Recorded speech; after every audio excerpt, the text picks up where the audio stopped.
Oh yeah, happy Friday, everyone. I'm Tom King. This is the 4K Skywatch and podcast on Friday night. We are live from Chandler, Arizona, like we are live every Friday, talking about what's going on in the UFO community, what's going on in Skywatching, and this is a safe home for all Skywatchers to come and talk about what we see, what we do, basics of skywatching, best practices of what you should do with your gear, beginner stuff, intermediate stuff, and very, very advanced stuff that we get into. Happy to have Tim Seanor back tonight. He was on a couple of weeks ago when the age of disclosure dropped. We're going to talk a little bit about what happened since 2 weeks of age of disclosure. Is it shooken up ufology or is it moved the needle? Are we stuck? What the hell is going on? We're also going to talk about a trip that we did to Utah to a place called Moon Lake. Moon Lake is near Vernal, Utah. It's in the area where Skinwalker Ranch is. It's in the middle of effing nowhere. There is when you're there, there's no cell phone signals. It's nothing. It's like you're in space. Nobody can hear you scream. If you get hurt, something happens, uh, you got to drive 30 minutes to get out of there to get a cell phone signal, and then hours and hours and hours to get to civilization. It was a fun trip. Well, there's about 9 of us up there. Tim sponsored it. I drove up. I got some slides or some still photos of all the gear I brought up. Most of the gear came back. Um, Tim has some video from there from that night. We're going to look at that. And then me and Tim were on the phone, and an orb or something flew by the collection system. I collected that. So we're going to look at that. Arrow has some new videos out. We'll talk about that. And generally what's going on in ufology. So without further ado, let it bring on Tim Seanor. Tim Seanor, myself, I have the most sophisticated UFO skywatching system in the Southwest. And then when it comes to others in the Pacific Northwest, there's Tim. Tim has pretty much an equal amount of gear that I have. We were talking, a lot of skywatchers have 1 or 2 cameras, and that's what they go with. Then sometimes you fall deep down the rabbit hole and you get all the shit, all the cameras. And Tim has all the cameras, all the gear, and then some. So he is on the gear level of having all this stuff, knowing how to use it, and he is a good colleague that I get stuck. I hit a wall. I ask him, and a lot of times he knows stuff I don't. So let me bring on again. Welcome to the show, Tim Seanor. And you know this show here, me doing a podcast was actually going to start a long time ago. Me and Tim had plans to do a podcast together, actually called the Cosmic Watch. And timing just didn't work out for that for one reason or another. And another person wanted to do a podcast with me, and that didn't work out. And I was pretty ill at the time. I got better. I said, you know what? I'm just going to start this. I'm going to start a podcast, and we'll just see what happens. So I'm 1 year in. I started this about a year ago. Only took off a couple of Fridays for medical problems and burnout, but I'm back. So I went through a lot of good stuff that I went through, and got a lot of tutorials out. So let's bring in Tim Seanor. He has a lot to add to any sky watching and anything at all. Tim, thanks for coming in. Tommy K, how are you, buddy? Thanks for having me. Yeah, it's been an honor to be on the show. You've got a great audience. I like discussing this in a serious way. And, you know, every single time I get something, you're one of the first people to see it. We get eyes on stuff, and we love picking it apart. That's what we do. Good stuff. Yeah, you had, I don't know if you want to tell it, but that story you told me the other night about the cult in Sedona, that kind of blew me away. I mean, I thought I'd heard everything, and I'm kind of a big loudmouth, but god damn, I was blown away at that story. Maybe we'll get into that. It's up to you. But that story where somebody gives you a briefcase in Sedona, and then what was in that briefcase, you know, you were talking about, we were talking about dog whistle type stuff. And, you know, I was thinking about this today. Dog whistle is absolutely the wrong name for something like this.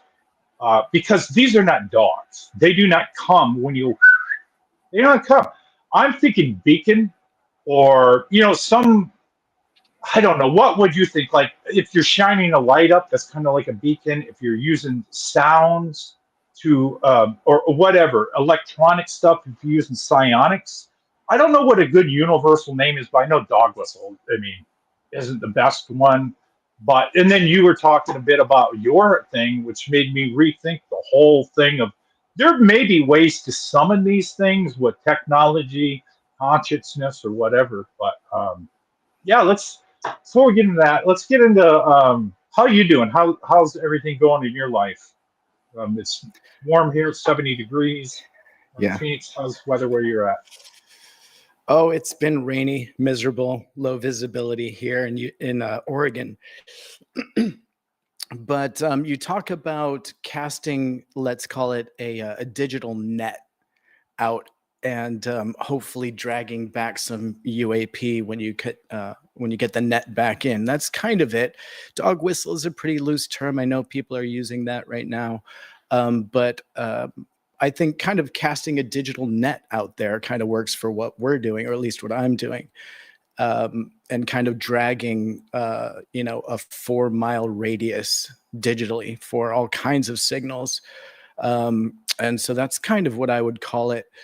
Kind of dragging an area, if you will, for signals and signatures. So I actually went out 2 nights ago. We had one clear night here, and I was trying to see the stars. I've got a few pieces of tech that I take out with me, and I'd actually like to show you guys at some point a new piece that I'm demoing, and it's pretty fun. I've been getting some great results, and we'll talk a little bit more about some of the gadgets and tech that I take out with me, because you know I'm a pretty hands-free investigator now. I like to be very mobile. So everything that I take to a location I can wear on my back and around my waist and chest. And I carry cameras on my head. I'm hands-free, so I can turn off and turn on devices. And I'm very mobile. I love it. Yes, exactly. You got to start thinking outside of the box when you're searching for this stuff. And so, yeah, having optics that you don't need or depend on your hands to operate, I feel is a huge part of this, especially when everything seems to happen all at once. lot of confusion potentially. And so to have something that captures everything all the time, very helpful. Yeah, these are my new glasses just to capture what the hell I'm doing skywatching. This isn't really to collect the UFOs, it's to collect what was I doing before, more B-roll, because we're doing all kinds of stuff with production and and whatnot, so we can use footage for the show and whatnot. And the audience might have most people watching the Skywatch, they do stuff like we do. They might have a good suggestion. We should rebadge this dog whistle. Yeah. Something else. Yeah, another thing that I think we also briefed on it is to just throw a drone up that follows you. Usually they can go for 20 minutes or so, solidly. And so you can throw a drone up to, film yourself while you're setting your gear up. And, if you see something in the sky, release a drone. Release your own drone, get that up in the sky, have that operating, put it into a seek mode where it's looking for things and objects in the skies along with you. There are some really great pieces of tech out there now looking into multi-spectrums. And so we can depend a lot more on drone technology to keep us kind of on track when everything goes a little haywire. Release a drone. Well, we are also some type of beacon that is strange, because when we're talking on the phone, at least 3 times something went across my cameras, and I go, "Oh shit!" And I start, I grab the mouse and I start recording it, and that happened last time we were talking on the phone. I have that video. We're going to play it later, but that's weird because you're a fucking good luck charm. When I'm skywatching, it's like, come on, Stan. Let me call Tim. Shit, something will show up. And we're having a conversation, and boom. So I'm wondering if you, however your stuff works, if I'm calling you, if stuff shows up on your system, or let's say we get another third person in on the call, and this, I don't know what it is, just talking or something triggers one of these. It doesn't make sense. This isn't something you can write down and with instructions, and it makes sense in science. We're just talking on the phone, a UAP. I mean, one of the best goddamn videos I ever shot was the M video, and that was when I was talking to you. I remember that. Yeah. I want to keep fucking talking to you because I'm going to get more videos, right? I mean, put Tim's number in the fucking chat. If you need a UFO, Tim will call you and you will get a UFO. I mean, I think once is a coincidence, twice is a happenstance, 3 times is a charm. I mean, if we're having this kind of luck whenever we get on the phone together, why not do it more often? It's great. It's great. Why think too hard on something like that? Whatever it is, it's working.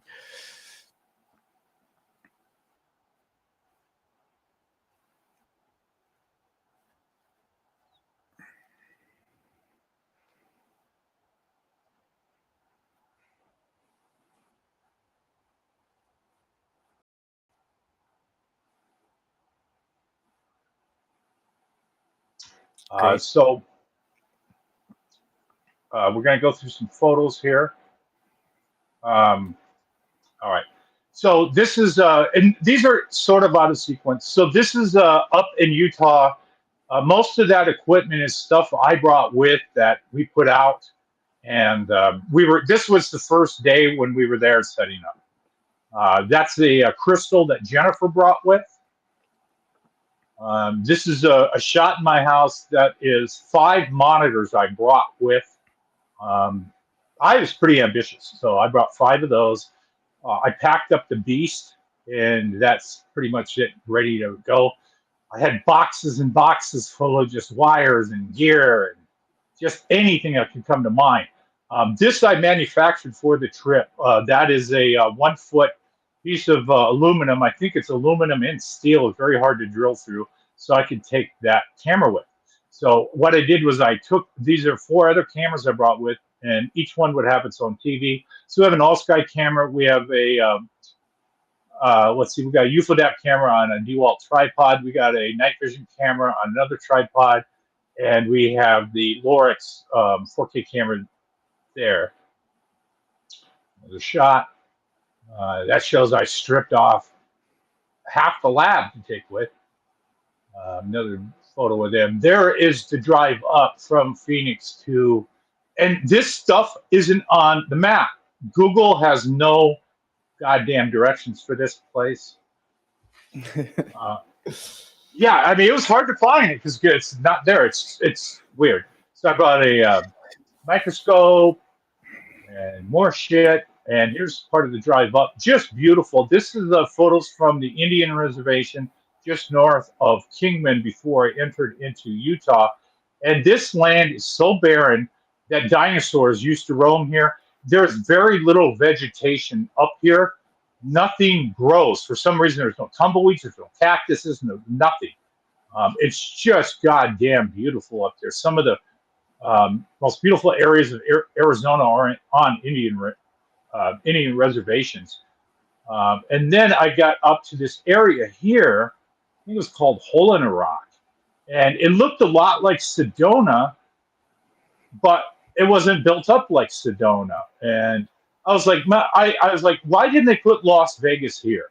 This place, if they put Las Vegas here, it's beautiful. Las Vegas is just the Dust Bowl, and it's there's nothing, there's no beautification. Look at these fucking rocks, man. Put casinos there and shit. But anyway, so there we are. There's Tim, and you'll have to help me out with his name. Was it Josh? Or he's one of the Marine guys. And let's see, Tim was the director. Let's see, Matteo Giovanetti was there. David Altman was there. I was there. Jennifer was there. Let's see. And yeah, that's what Tim was out scouting another location while we did a setup here. And yes, snow. I don't get to see a lot of snow, so it's kind of fun to see snow. And That's yeah, right. me and Mateo chilling. And yeah, this storm I photographed behind us came up and basically wiped this entire place out. So we moved to Moon Lake and got a couple photos of deer walking around. And apparently there might be a lake monster in there. Maybe not. I was taking photos because you never know. Bigfoot's like, you take a photo on later, standing in the background. So yeah, there's where I slept. It was the passenger side of the van, you know. And hey, you drink some fucking beer, you can sleep anywhere. That's back when I used to drink. Let's see. There's a cool crystal that Jennifer left in my van, and I tried to give it back to her. I haven't touched base with her yet. Some other equipment I brought. That's one of the monitors when it came home. No bueno. It was fucking shot. And another monitor. It was fucking shot. But I replaced those. Those were HD. I replaced those with 4K. I had to get out of there because I had a business trip in DC at the White House, or near the White House. And then I was testing these crystals later to see if they could be used in a lightsaber. And of course they of us going up to Moon Lake. And it was weird. I've never been to a spot where we don't have any cell phone signal at all. Yeah, Tim is Batman. He's got the bat belt. He is morphed into that. That's actually a pretty good idea. He's got the Lamborghini. Why don't you have a? Probably it's those things that you throw at you too. Mick West comes around and throws those fucking bat symbols at him in the shape of the UFO. Tim, can you talk more about your drone detector? Drone detector. Well, so it's a drone that is being retrofitted by a SIONYX mini camera. And so that is something that's still in development. They're helping me. I see Terry Hall is in the chat. Terry was with us out at Moon Lake and out in Utah. He is also huge with SIONYX, and he works hand in glove with them, giving them feedback on what we need out in the field. So the drone being developed by SIONYX is all because of the stuff that Terry's feeding back to them on what we're doing out in the field and what we need. And so, that's basically it. It's a drone that can carry a SIONYX camera. It's not anything other than that as far as a detector, something that basically can film from another perspective up in the air using the technology that we currently use, which is SIONYX. And so until they come up with their own drone, we've had to figure out how to hang a SIONYX camera, basically. Very low tech way to do things, but that is it. And yeah, we had a 9-person team out there. I had just flown in from British Columbia, where I'd been doing research out in that neck of the woods looking for UAP, and we had some very close contact up there, filmed that with our gear, and then hit the ground running. Met up with our team at Moon Lake, coordinated there. That's where my RV, who was driven by Terry Hall at the time, bringing the rest of the crew to rendezvous with us at Moon Lake. That was an amazing journey that, had a story in itself with that half of the team. Yeah. And so when we finally reunited out in the middle of nowhere here in Moon Lake, I think everyone was pretty exhausted, Yeah. Well, I acted like a bitch ass up there. I fucking lost my shit after a while. It's I just got exhausting. cabin fever with no cabin up there. Yeah, it was rugged. It was definitely rugged. No signal. Starlink was failing. We were having issues with Starlink. That was one of the first issues. We were having all kinds of little minor glitches, I think, here and there. But at the same rate, we came really, I think, well prepared, right? And so you and I decided, I think it was first or second night, maybe it was the second night that we got this. Was it the first or second that we went down to the lake and captured this? We went out at about 11. I'm gonna roll this video, and when you watch it, you're gonna see a little bit of the sunset. There was absolutely no sun. It was pitch black. We were sky watching between like 11 and 12:30 at night. And I just got this Luna Optics, but I hadn't used it very much, and I totally fucked that up. The Luna Optics is an interesting piece of equipment when you get it to work. In order to get it to work, you have to hit the button twice. So you don't hit the button to turn it on. It doesn't work. You have to hit it, hold it down for a second, let it go, and then hit it for a second and let it go again. So you have to get this like weird clicking down. It's for each button, for turning it on, turning it off, video, or taking photos. And I turned it on, and I was shooting video, and I wasn't familiar exactly how to turn it off, so I was hitting the power, just powering it off. And what I found out later, learned the hard way, is to go back, look at the video. When I powered it off, it did not save those recordings because it didn't write to the micro SD card. You have to actually power the video off first and then do it. So there was a whole rigmarole with this binoculars, which I'm now very familiar with, but I wasn't familiar back then, which just tells me, and I hope other people, that when you go out with a new piece of gear, if you don't know that gear, you're going to fucking learn the hard way how to learn that piece of equipment. Because if UAP showed up, I do know I was filming stuff, and I didn't get it. And I don't have that stuff to show tonight because I don't know where it is. I might have recycled it or erased over it. I know I looked at it all, and I wasn't impressed with me for not recording what I should have. And just like, damn, man, all that way, fucking 22, 23-hour drive. And out of all the cameras, I was using that one because they had the best night vision. But yeah, lessons learned mistakes that won't happen again. Let's roll into this Moon Lake video. The action starts happening about a minute in. Okay. Yep, and so important to press stop when you're recording because it tells the camera to create a file. And if you don't press stop, it just goes away, does not save that information. So yeah, pressing stop is really important, especially for lower tech cameras. Like, you know, the recording aspect of these guys, if you can is move not the high headlight, that would be efficiency. It's all helpful. about optics. So I see Jenny Girl in the chat. All right, let's let the clip go. Those are obvious. Oh, yeah, I got this weird cyan on here. I said, Oh, dude, I captured a shooting star. oh, really? Yeah, I think. Oh, what? Okay, wait. I need to get... Alright, can you do me a favor, Tom, and scope that? Right above those, there's 3 mountains. Okay. I'm trying to get even on this. There's like a flashing, pulsing light. Yep, right over on the top. Yeah, what's going on? How did I zero that in so quick? You knew what I was thinking. Oh, shooting star, brother, what was that?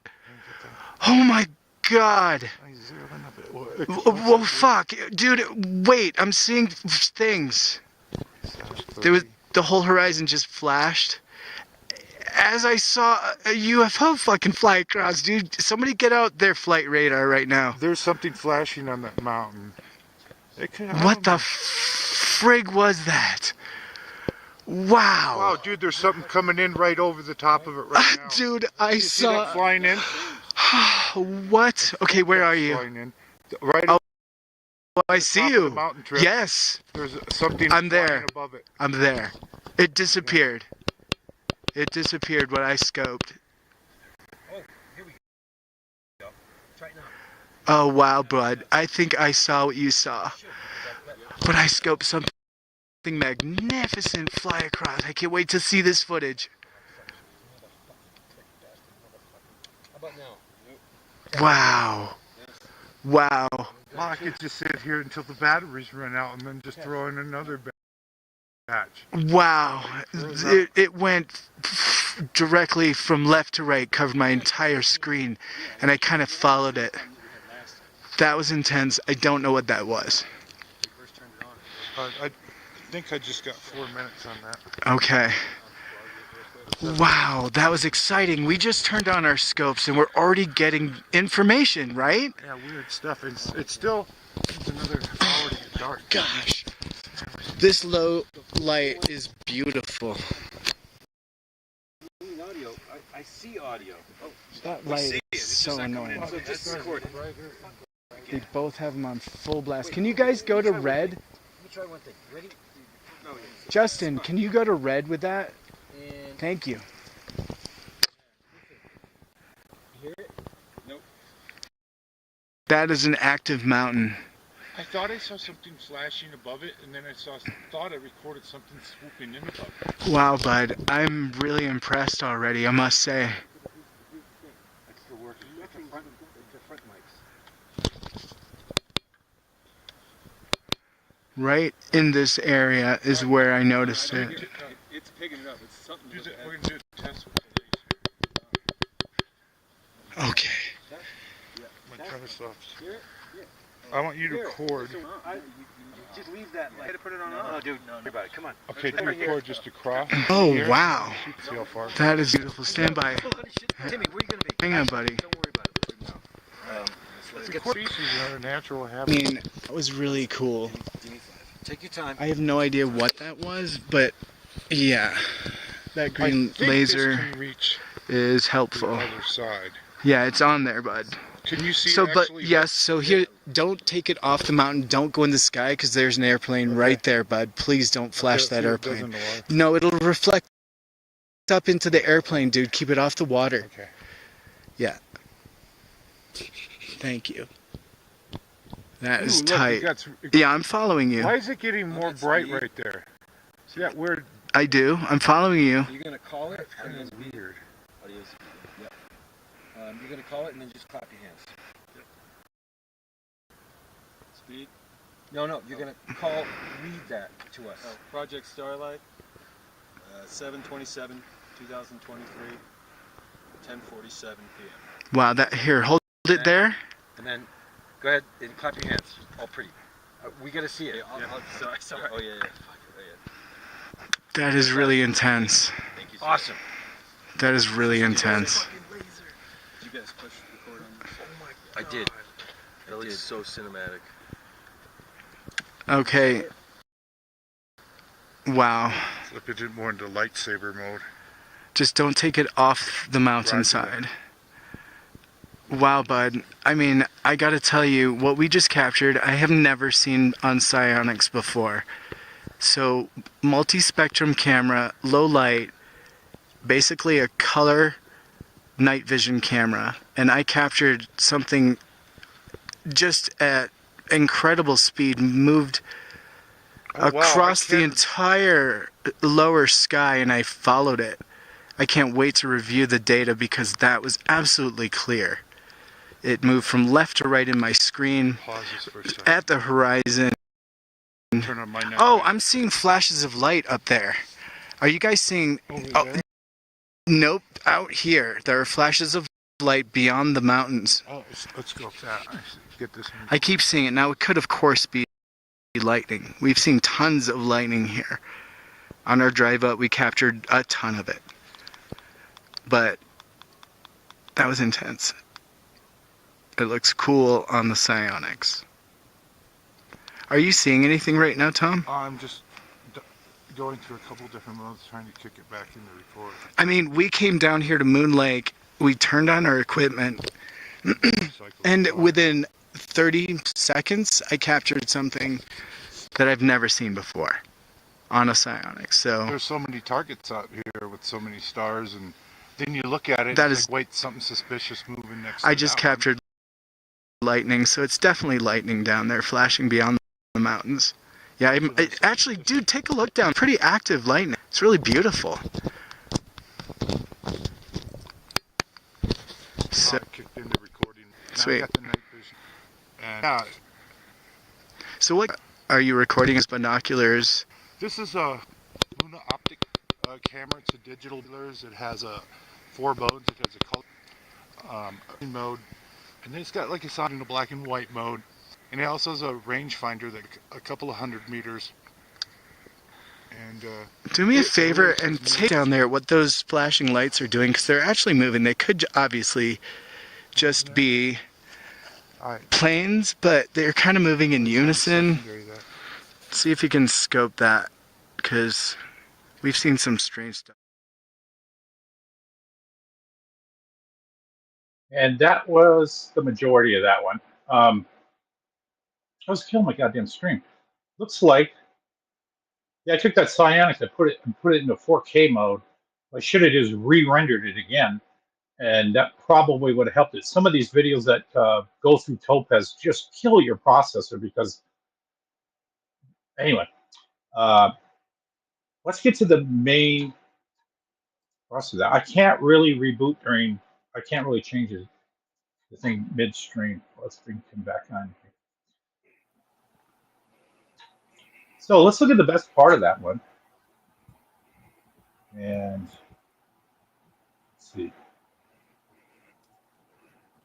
Tom, are you able to hear me? Yeah, you were back on. Good. What I'm doing is I'm looping that part 1 minute in where that thing shoots by. That's not a shooting star because it's not going in a straight line. You don't have your infrared torch on, so it's not a bug. And I just don't know what that is. That was probably the weirdest part of that video. What do you think about that night? Terry is saying you guys been out there 3 times, and every time you go out there, you end up seeing something. Yep. Yeah, he's absolutely right. So this piece of video, you can basically pump up the brightness, and you can see what we're trying to look at here. And so basically, we had set up our cameras. I was getting everyone kind of oriented, and about a minute into us having our cameras up and operating, I pointed to a ridge of mountains that I was kind of focused in on, letting Tom know, letting the crew, the film crew that was filming us, kind of know what I was doing. And the minute I kind of brought my arm back down, let's just call it a light shot across the mountaintops, just above the mountaintops, appearing to be perhaps out in space. It's really hard to kind of tell. So that was just my initial thought, was that I was looking at a shooting star. And then it very abruptly made a hard turn and went up into space. So no matter what perspective you're looking at, it definitely made a very distinct turn and went into outer space. And a moment goes by and there's a flash, and the flash was silent, but we were able to pick it up with the optics here.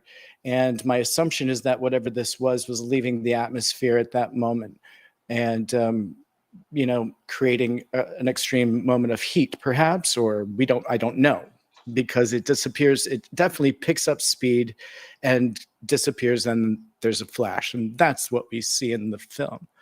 So you slow it down and you look at a single frame, and you can easily make out what appears to be a little white or, you know, a bright light that is cigar shaped. And I don't think that that is something that is, you know,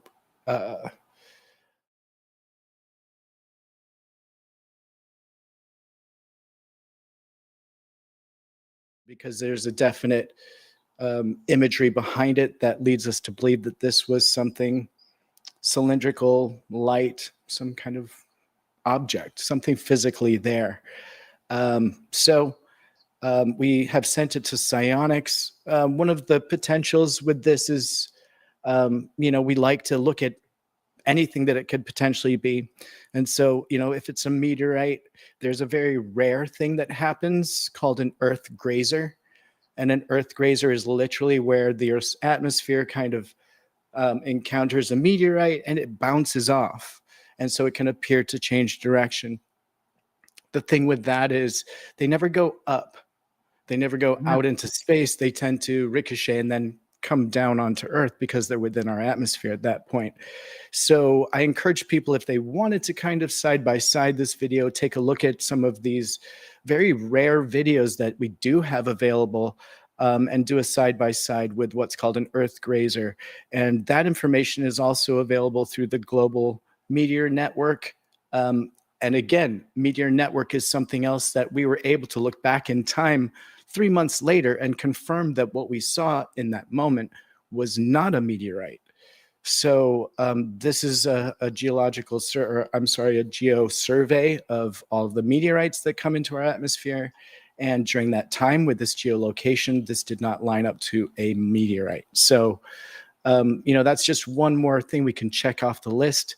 We don't know what this was, but what a great capture to happen in front of a team. You know, there was a film crew filming us. I point to the mountain range. It felt like Babe Ruth in retrospect. You get up to the plate, you point to where you're going to film or, you know, hit the ball, and then crack. There it is. And it's in front of everyone that you brought. Kind of a major moment. You know, we were like, let's wrap it up. I guess, you know, we've been here 5 minutes. I guess, you know, we got what we came for. So there was a lot of high fives and, you know, in the moment, because I saw it through the screen and tracked it, you know. So it was a pretty exciting moment. Yeah, we had no NDAs. There was no reason to sign any of that shit. I've been involved in production after production after production. Never knowingly signed one. I could have signed some of them and not read the fine print, but pretty much it's just like, hey, we did something. It'll take a while to edit. If it ever comes out, it comes out. But there's no sense going on the internet blabbing and blabbing and blabbing. Just move on to the next project, move on to the next Skywatch, see what happens with the post production, and let that work itself out. NDAs can just, I don't know. I'm not a fan of them. I think it's used by rich people to shut other people up.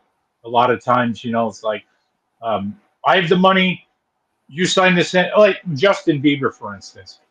That motherfucker smokes more pot than Cheech and Chong, and he had all those NDAs when people come over to his house. You cannot take photos of the Bieber hitting that bong, you know, because his NDA. So it's this that type of attitude is like, oh, I killed somebody, but signed an NDA, so I can't tell anybody. But yeah, it was fun and up I there. think for us, I think the kind of the unspoken thing is that you confirm stuff before you talk about it being interesting. You know, you confirm that what you're filming is something interesting. Otherwise, you're just wasting people's time potentially.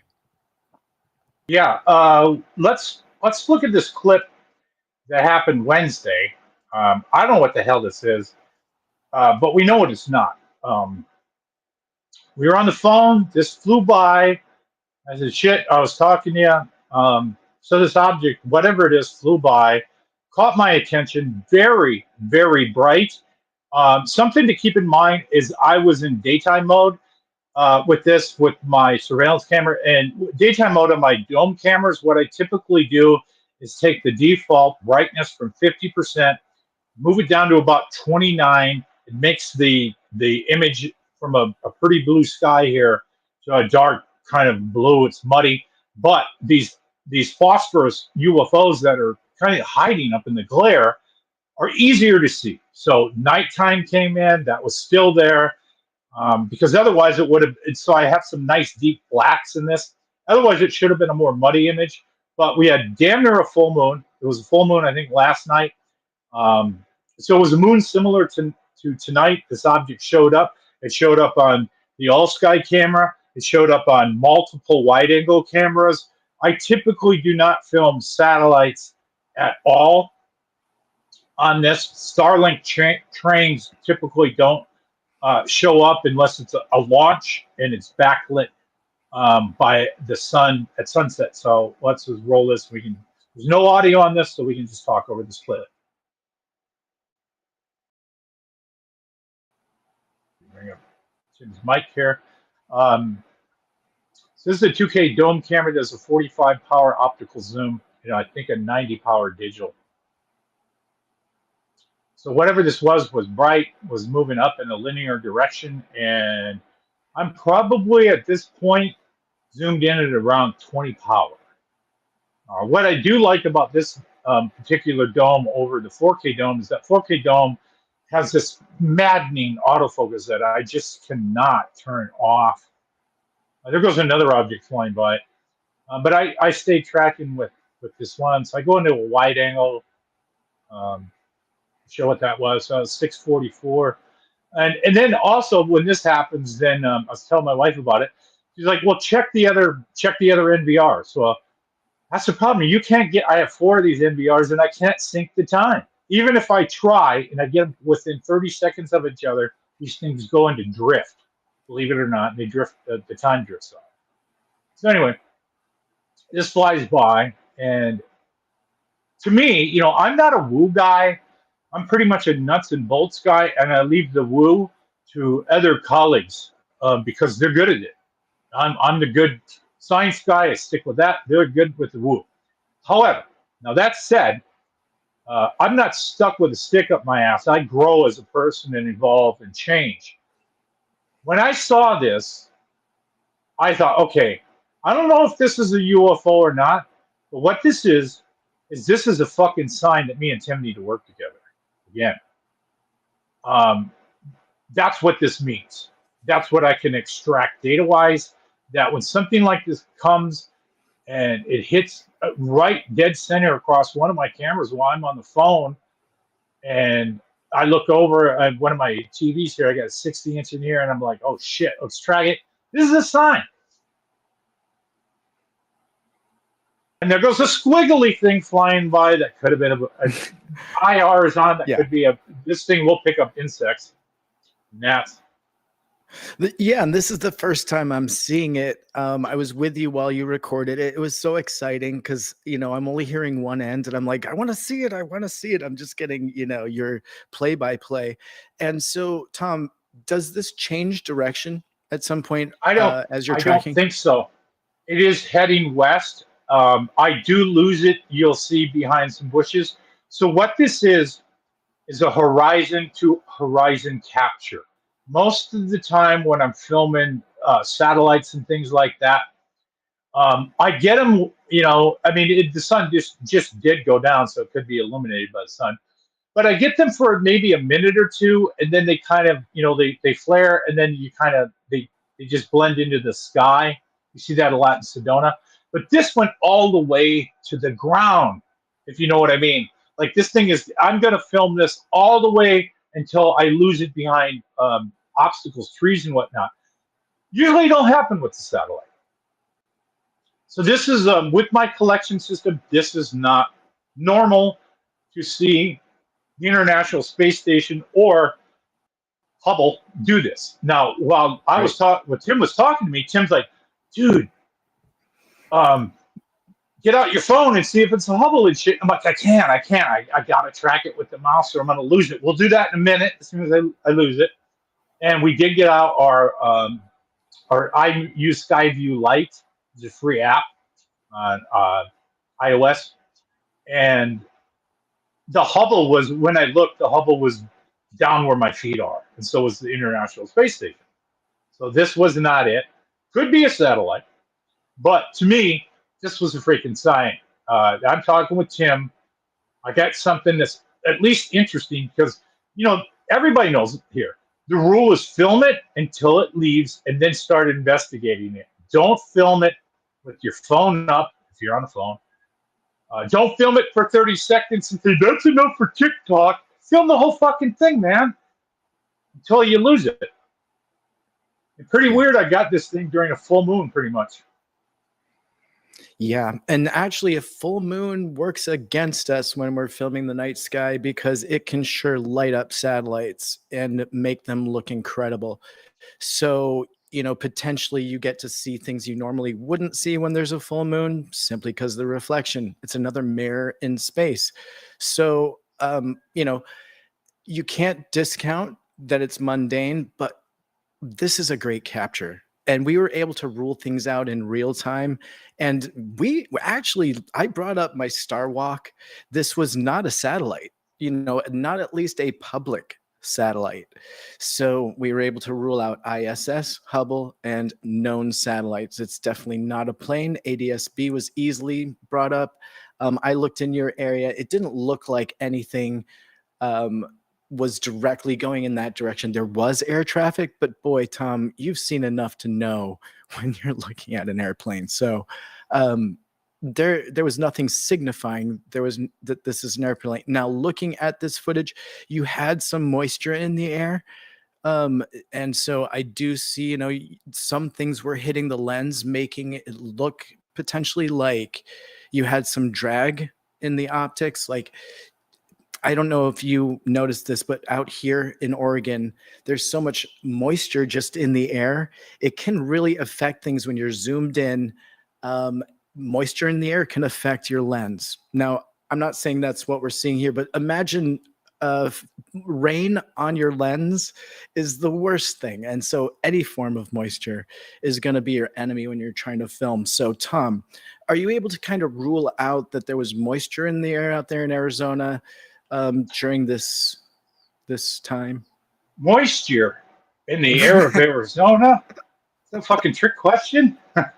Probably not. Now, I can say this. Let's see. Just a second. Let me get this thing. I had this on a test earlier, and even though there is not a cloud in the sky at all tonight, the Doppler has picked up a number of things, which says what it picks up is if the radar bounces off an object, and if there's something that's hard enough, it bounces back. So there's this word, I hate it, called precipitation. Fucking rain, right? So there's a rain just stored in these clouds, and just a second here. And you can see it. It looks like my screen on the NVR froze up, but I can fix that.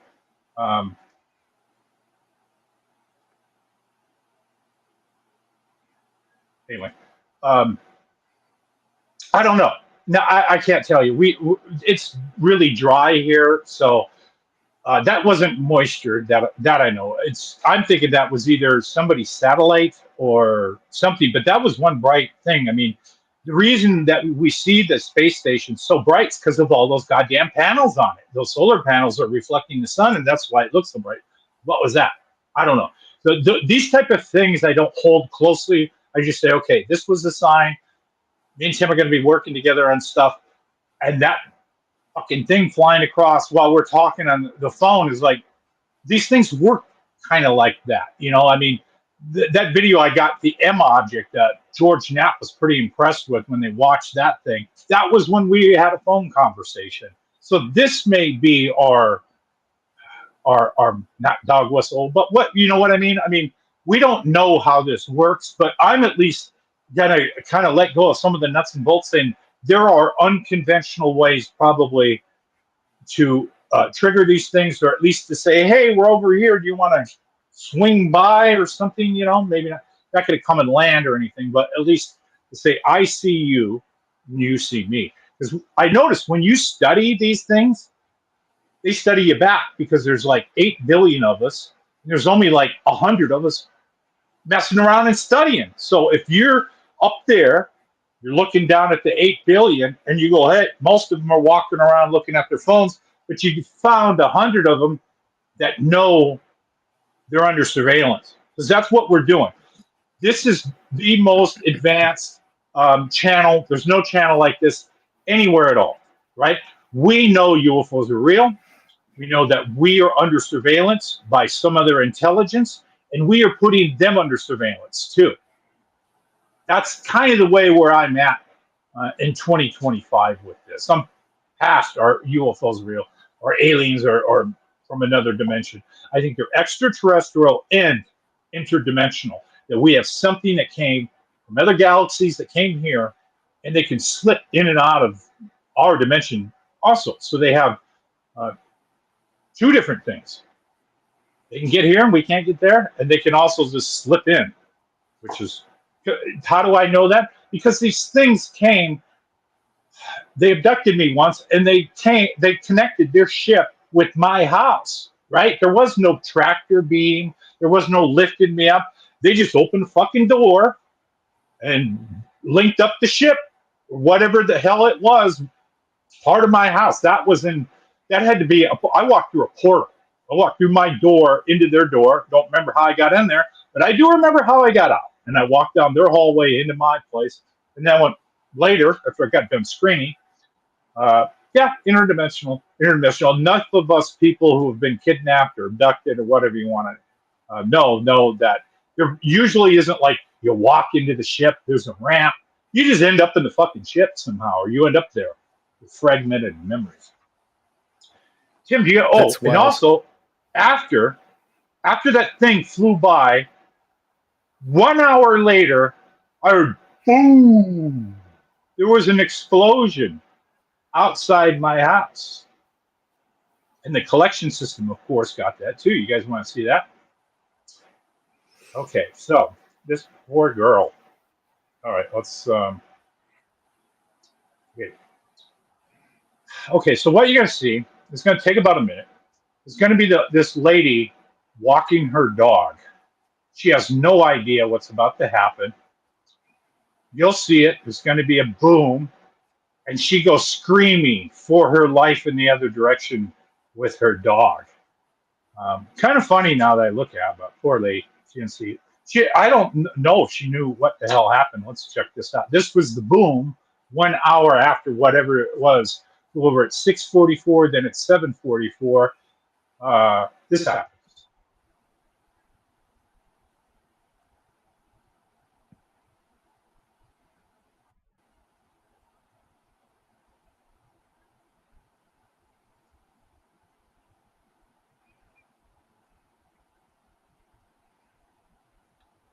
Just wait for it.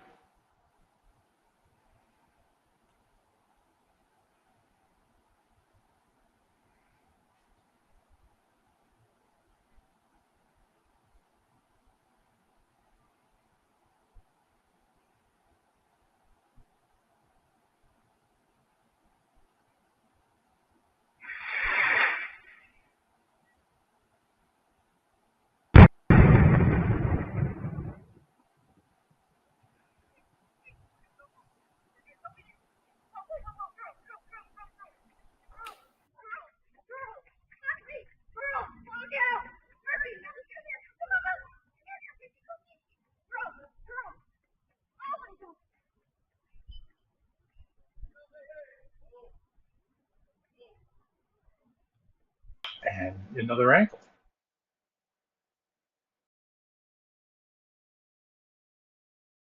You know, when I look at that, somebody's firing rockets, but that did not explode into a typical rocket type burst. It made a hell of a bang. I know exactly which house that came from. Well, maybe it came from the alley. Um, Poor lady was running with that dog. I almost look as that as somebody was trying to attack my radar. But so I don't have to kick the beehive to throw up a rocket. This neighbor's fucking doing that. What the fuck? All this stuff is illegal. Arizona is one of the most strictest places with fireworks there are. Firecrackers, illegal. And I came from South Dakota where we shot bottle rockets and Roman candles at each other for fun. I love fucking fireworks, but here, bottle rockets illegal. You can have a sparkler and a few other lame things, worms, and that's about it. So anyway, but you can get fireworks, as easily as you can get dynamite. So I don't know. I just think it's kind of weird. Neighbor shot that up, but Yeah, shit no, happens. there's something to it. I mean, everything you got to start wondering, synchronicities or coincidence, right? It's your choice what you call it, but these things are definitely unfolding, and you are sitting on a hot spot out there of weirdness, right, Tom? We know this historically, literally, and this doesn't surprise me. That it took place in such close proximity to your sighting. And who knows how they could potentially be related? Who knows why your neighbor suddenly decided to do that? But thank goodness for Tom King, because, now we know what that was, right? You were tracking the skies and you could be like, hey, we know what this was. And so there's no secrets in the skies above you, my friend. Love that. Yeah, I try to have overlap with the cameras, and not because these things are sneaky. They almost kind of remind me of cats, kind of like they're kind of playful and trolly a little bit. Like, oh, you got a blind spot? Let me kind of show up over there. So I try to like eliminate blind spots. And when I set that system up, most of that stuff came from Costco because it was kind of pricey back when I bought it around 2019. Now these Lorex color cameras that I have are dirt cheap now. I get these off eBay for like $30. They're 4K color cameras. Anybody can have one north, south, east, west, and then one up, and then they have a perimeter around them. And at like $30 a camera for just like 120, $130, which is the price that I like to Big Mac my shit. So that's like the price of like 8 Big Macs for a surveillance system, so you can record neighbors kicking the beehive around you. That's But right. I love it. I will show you guys what I'm operating with, since I have it right here, Tom. Not to interrupt your flow, but this is the Opsin camera designed by SIONYX. I'll put it up here. It's a monocular that can be attached to a helmet, or in some cases, you could attach this device to a drone and have it fly behind you and view what you are. It's fairly lightweight. And I currently have it helmet mounted with a supplemental IR light on the side so I don't fall and break my neck while I'm out in the field. This lights up everything in a massive radius, actually, this IR light, which is invisible to the naked eye. And so, is that a torch on the side? That's very impressive. Correct. So this here is a torch, an IR torch, which is only visible by this lens, which is a color night vision optical lens. And so it's got a massive battery pack. Wow. With 60 Beautiful. hours of operation, literally 60 hours. So, Plus the bat belt, man. Do you have like a fucking, Spider-Man started out like you. He didn't get the fucking outfit first. He just kind of learned he had the power, and then he built the suit. So Is there going to be like some cool suit? Because I could just fucking see it now. The Lamborghini pulls up. Tim comes out and the Batmobile pulls up. Tim gets out. He's got his utility belt on with all this stuff, the helmet, and Jesus Christ, man. I mean, I That's impressive. definitely, I look military, you know, if you were to take a picture of me, I look like I'm, you know, ready for combat. But it's all about being mobile in the moment to capture UFOs when they're in the skies. And I think mobility is really what I figured was the upgrade, because I was really tied down to an RV. It limited what we could do in the moment. This way, I can go absolutely anywhere, branch off from the rest of the team if we were, you know, ideally all set up the same way, 8 team members with this device on their head. Wherever you look, you know, you're capturing it. So it really takes a lot of the guesswork out of getting multiple sources, you know, for video in the moment. So that's just one thing. You know, each How week I heavy like is to that? Trucy is so asking, what's that weigh? that's a great question. I'll have to weigh it to let you guys know. It's, you know, by the end of the night, your neck is tired. Yeah. To be 100% honest, it's 6 to 8 hours of this, and you know, you're going to want breaks. But it's easy to take on and off. You don't have to worry about charging it. And again, it's something that you can just leave capturing, right? The whole time. You literally aren't missing a thing. And it's fantastic. I highly recommend at some point, if you're getting serious about it, you start considering working with SIONYX. Now, the handheld camera version of SIONYX, I always have it very close by me. This is the pro version. Every week I like to show you guys kind of what I've been doing. Last week I showed you something. This week I'm showing you something. This is just SIONYX. The pro version, you can get a refurbished model for like $300 right now, especially around the holidays. I know they've got deals. But the point is, a device like this hangs around your neck. It's got a 1-button recording and 1-button stop. So Tom, this is about as simple as it gets, you know, for pressing record and stop. And I outfit my team with one of these. If you're a part of my team, you already have one, but it's a no-brainer. And Tom, I love that. See, you're already halfway there. I absolutely love it. Man, it don't fit my melon. This is this came with the PBS7, right? It's time to look at fucking ridiculous. And this is supposed to fit on your head, right? And it doesn't. It appears like it fits, but it doesn't because I have it torn apart. I've had this. See, it's disassembled. If I put it together, it will not fit at all. I've had this problem for a very long time.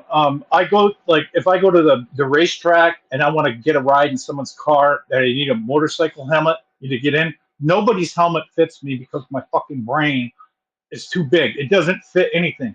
If I go to buy a hat, that hat doesn't work. I have to fucking use the last tab.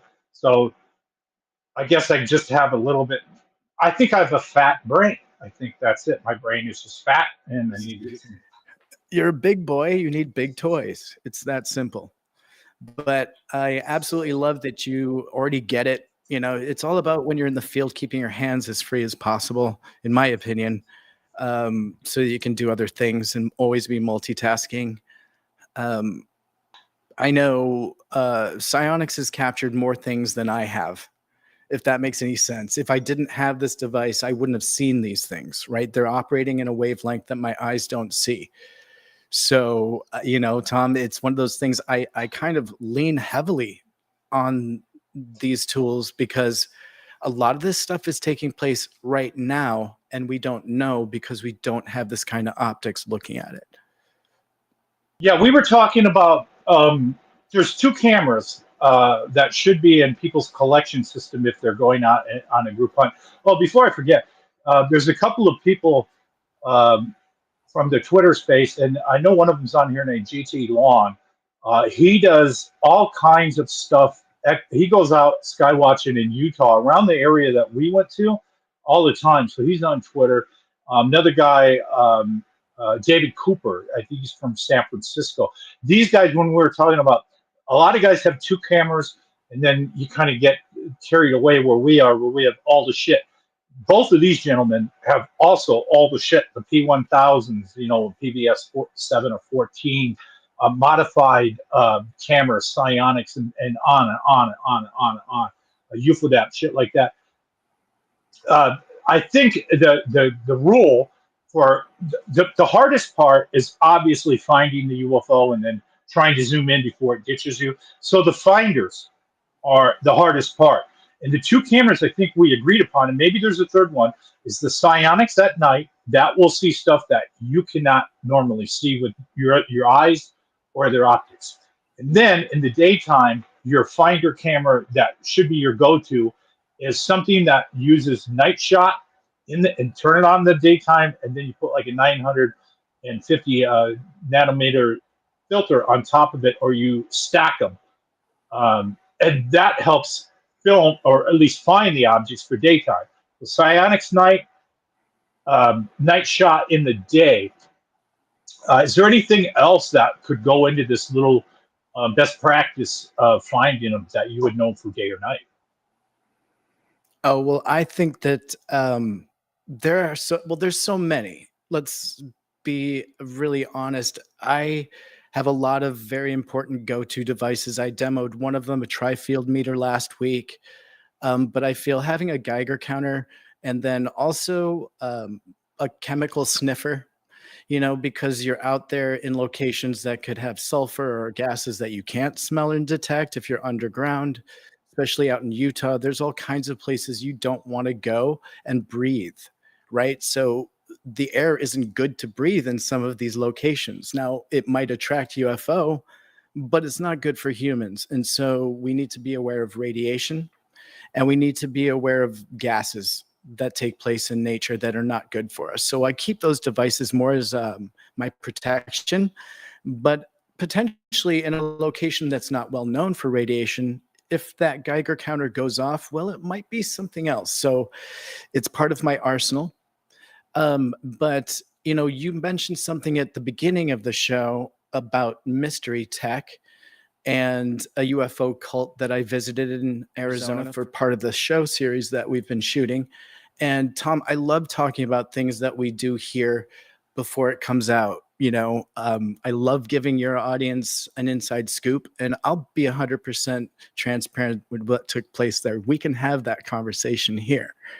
You want to have it? And well, Tom, what I think we should do is give a tease about it right now. Oh yeah, so we should do a whole nother show on that. Well, that's what I was going to say. Perhaps that's not worth the end of this. I mean, what these guys are going to hear about and the tools that came in that briefcase is worthy of its own show, because that's very unique sky watching gear. It comes from people that everyone in the audience knows their name, and they know who these people are when you're going to name them. Because they're that level of UFO nerds, they're going to know who these people are. And I wonder. I don't want to give it away, but this is your story. It's a exciting one, which leads me to Gary Nolan was talking about Skywatchers. I love Gary Nolan. He's an asset to the UFO community instead of a liability.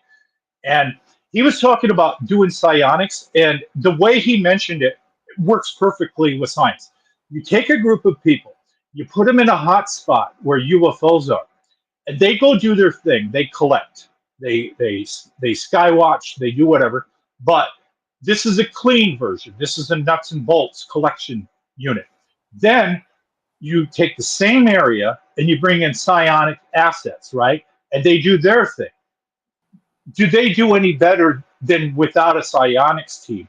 So this would be good scientific tests that you do blind tests where you just go in and skywatch, then you collect what you can, then you go in with the SIONYX team, and then I would repeat both 4 or 5 times, and the next team goes in, because just because you go in once doesn't mean your hit rate, you can get lucky that week it was active, and then next week it's dead. So it's got to be repeatable. Like how Skywatch or the Jake Skywatch group, they went out every month for a week for like 7 months from like January to July. That's what they did, and then they're analyzing that data. That would be something interesting that we should probably at least consider is if we do a Skywatch, and it's expensive if you're going to go out like you had 9 people out. I mean, to go out another week with different people, but that sounds like a good test of doing that. So if you don't have a SIONYX asset, then maybe you have your briefcase, or I call you on the phone, or whatever it takes to maybe try and trigger whatever these things are, because they don't work linearly like it 1, 2, 3, 4. They work weird, and we're trying to stumble upon and unlock anything that could call these things attention. Yeah, I think maybe next week, if you have me on for a brief moment or two, I could talk a little further about that, because I'm actually planning on taking what we discussed, that black briefcase, out to a hotspot this week. So I'm going to run some tests with it, and I might have some results that we can share in real time with your audience.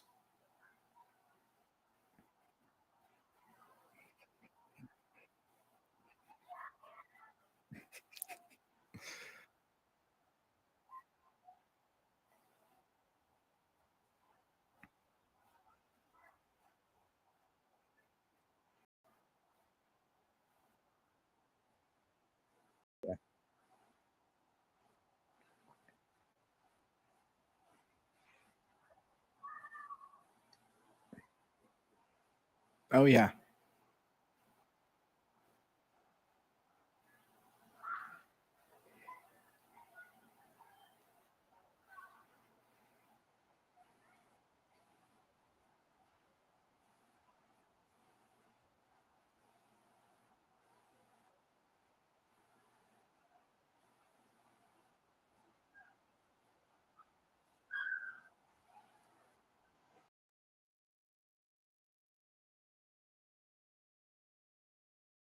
There's a show that's come out. It's called The Age of Disclosure. Yeah.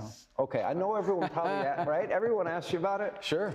It's a new documentary. We had repeated instances of something operating in the airspace over restricted nuclear facilities.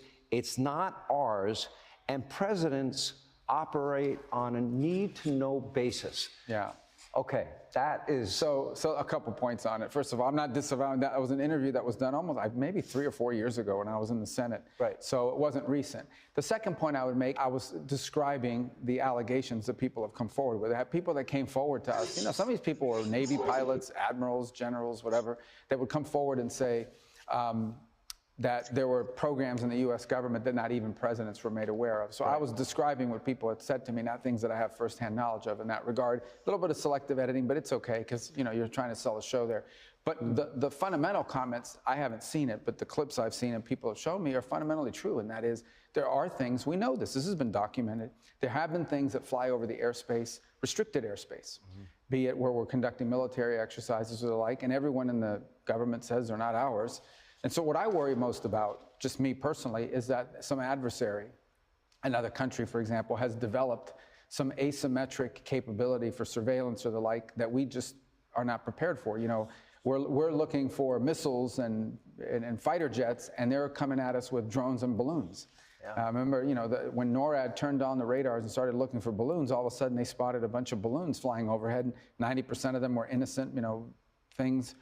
A couple of them were Chinese. And so, but we never look for balloons because our radars aren't trained for that. So that really was the point I was trying to drive at. I can't comment on the rest of the documentary. It has, as I said, claims from people that were former admirals, naval fighters, people with high clearances in government.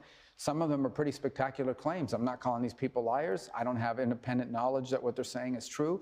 The one observation I had is we had people that did very important jobs in the U.S. government who are saying these things. So we have people with very high jobs in the U.S. government that are either A, liars, B, crazy, or C, telling the truth. And 2 of those 3 options are not good. Those but are I only don't know 3 the options. answer. I don't know the answer. I don't have any point of I don't want to call them liars. I just don't have any independent way to verify everything they said.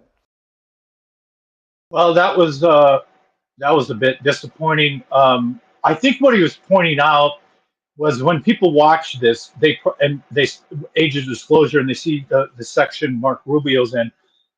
That was filmed 3 years ago before President Trump got reelected again. So that was not a current comment. That was old Marco. This is a different Marco now. He kind of operates and talks differently than the last guy. He's still UFO bi-curious, I guess. He wants to know. But he is in the position right now to say, show me the bodies, get the Roswell shit in here. He was talking to Age of Disclosure that the people that know this are the people that are 3 steps down from, say, the head of the CIA. So it wouldn't be the head of the CIA, it wouldn't be the vice head, it would be the people that work in these offices like the scientific and technology office in the CIA. These people don't get swapped out when there's a new president. And then you got Stratcom, Northcom, Southcom, all these strategic command generals. There's one right now, his ass is in hot water over blowing up boats. That guy does not get swapped out. President after president after president. Those type of people are read in because I'm sure UAPs show up on Predator drone videos, on all kinds of videos, and they run them through this general. It's not like, never seen a UFO before. You've seen plenty of shit. These people are the ones that know. I don't know how you could ever get them to talk. But what are your thoughts after 2 weeks of Age of Disclosure? What do you think? You think we're still stuck? Is anything like helping? You got before. Yeah, no, I think you just gave a great assessment right there.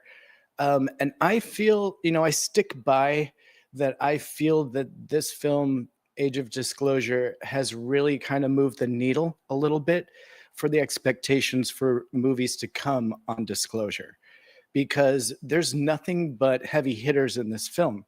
The first, my first assessment of this when we did this show last week was that this was an important film. The public is going to see people in office talking seriously on this topic, and they're going to come from a place of knowledge, not just shrugging and pointing the finger to someone that should have the knowledge, right? These are people that are in the know, and they're lined up in a great format in this film so that the public can see that this is a serious topic that is being discussed, and that people in the DOD, the Secretary of State, all know about this, and that a legacy program exists that is outside of the knowledge that the president has, right? Whether the president is read in on this topic or not is kind of not an important aspect to this topic, right? Because it's something that is being handled on another level. The president doesn't seem to even have time for UFO, right? And so it's up to the legacy program, the legacy individuals, the 27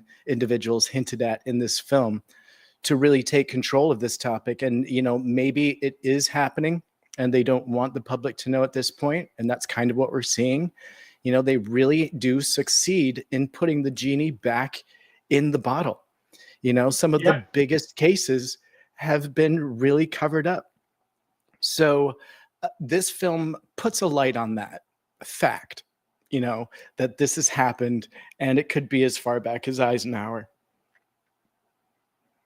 Yeah, Rubio just kind of poured cold water, or at least frozen cement, at least any momentum. But the film itself is a whole different thing. This was not meant for us. We already are into this. This was meant for like people we work with. This was meant for people who watch the Kardashians, people who don't watch this, Taylor Swift fans, shit like that. I think it'll lead to change, but it won't happen overnight, because what goes on in ufology is change, but it's very slow. We have to kind of remember we're getting a little bit spoiled, even though this is taking a very long time. We are at an age now when we look at another video that comes out going, oh, big deal. When leaks come out, another whistleblower comes out, it's not a big deal. Like, oh my God, there's a whistleblower. back in the 90s, there was like one whistleblower come out every 5 years, and then people were like, I don't know. I think this is going to kind of light a small fire. It'll take probably a couple of years until we see the seeds of what happened with age of disclosure grow into fruit that's tangible to see what's around us. Because like people are like, hey, why don't they come out with this? Immediately, it's like, well, the government already admits to a degree that UFOs are real, but they haven't really come out with the NHI level yet. But it's a slow burn. What's going on? One thing I noticed is when we do get a video, we get a video of like a sphere or a phosphorus type object. Gobstopper calls them metapods, things like that.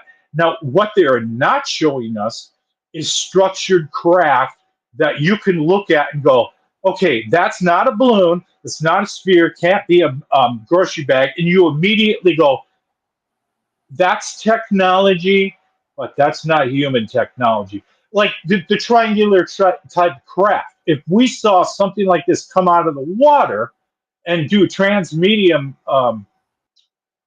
from ocean to water, or sky to ocean, right? We'd immediately know, okay, that's not U.S., that's not Chinese, that's definitely not Russian. So they're like slowly ramping up, but they won't like say, oh, well, here's the Phoenix Light craft from the gun camera footage from 1997, or here's footage of that UFO that blew up that ICBM test that Robert Salas talks about. Right? It's very slow, Yeah. but we are getting stuff. But Yeah. now we're spoiled. We want to know. Yeah, and I would say another thing this film does in a very subtle way is it is teaching the public how to discern between UAP potentially and UFO. And so that they can say, hey, the military is interested in this because if it's not alien technology, then the conversation is about breakaway technology that is potentially adversarial.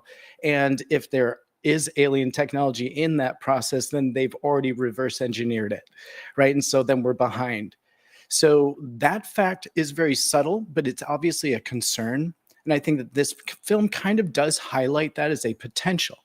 So that helps the public kind of say, hey, there's more than one thing at hand here, and maybe we need to know equally about both. Yeah, Arrow just put out a couple of videos.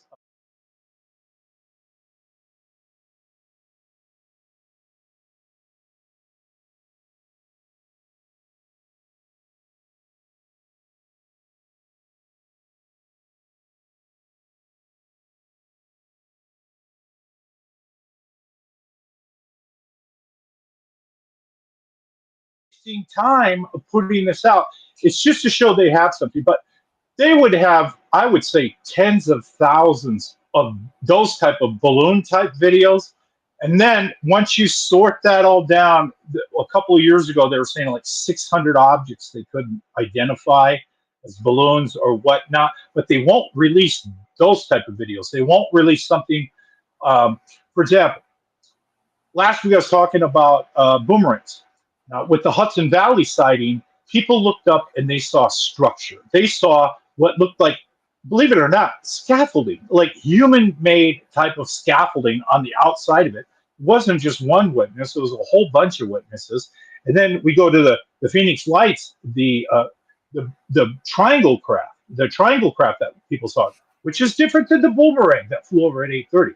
The triangle craft came at 9, and it flew south. This thing was 2 miles long. The boomerang was smaller, 700 feet.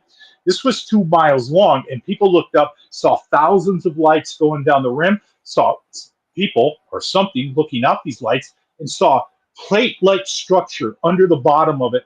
And they said it looked like something from the Star Trek board. Now, if the military has footage of that, and I think they do, they could cut to the chase and roll that out. But there would be a hell of a shock value that, well, fuck, man, there's something flying around and it's not ours, and it's goddamn as big as a city.